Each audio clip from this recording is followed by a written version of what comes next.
Hey everyone, this is David Brown from LycoBirds, and in this video I want to talk about what I call the rainbow technique for hawkwatch counting.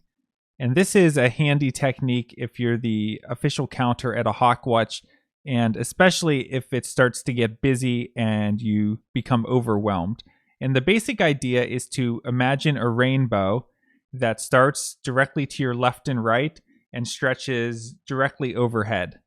So you can think of that as a strip of the sky.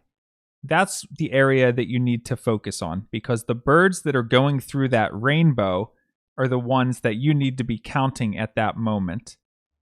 The problem with the way a lot of hawkwatch visitors hawkwatch is that they're looking straight out at birds that are out in front of you, especially ones that are quite distant. There's a lot of people who like to show up with their scopes and prove how good of hawkwatchers they are by being able to pick out birds that are really far out in front. But the problem with that as a hawk counter is, first of all, those birds are more difficult to identify. They're farther away, and even if you do identify them, you then need to keep track of where the bird is going. And did I count it yet? Do I need to wait to count it? Is this one I see 5 minutes later the same bird or not?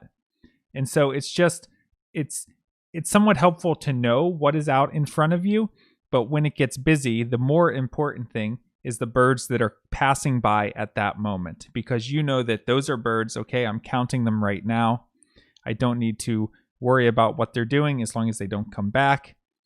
And so if things start to get busy at the hawkwatch, just take a breath and focus on the rainbow. So scan out to your right or to your left and directly overhead. Worry about that. Don't worry about the birds in front of you. And this is especially true. Let's say you have a lot of kettles of birds moving, like a lot of kettles of broadwings, maybe a busy day at Braddock Bay. You might be able to see 1,000 broadwings out in front of you, but you don't need to be worrying about those 1,000 broadwings. What you need to be worrying about is the broadwings that are gliding overhead at that moment. Those are the birds you need to be clicking. Those are the birds you need to be identifying and counting. Don't worry about what's in front of you. They're going to come eventually. And when they're overhead, you'll worry about them then. And don't let people get you chasing around.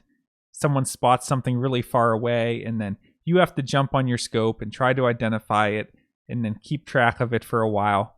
By doing that, you're going to miss multiple birds going overhead. If people are calling out birds out there, just listen to them and keep in mind if someone says, oh, I have 3 red shoulders out there.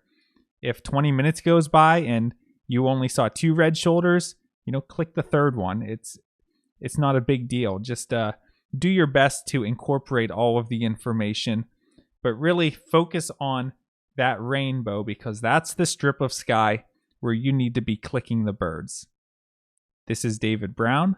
Thanks for watching.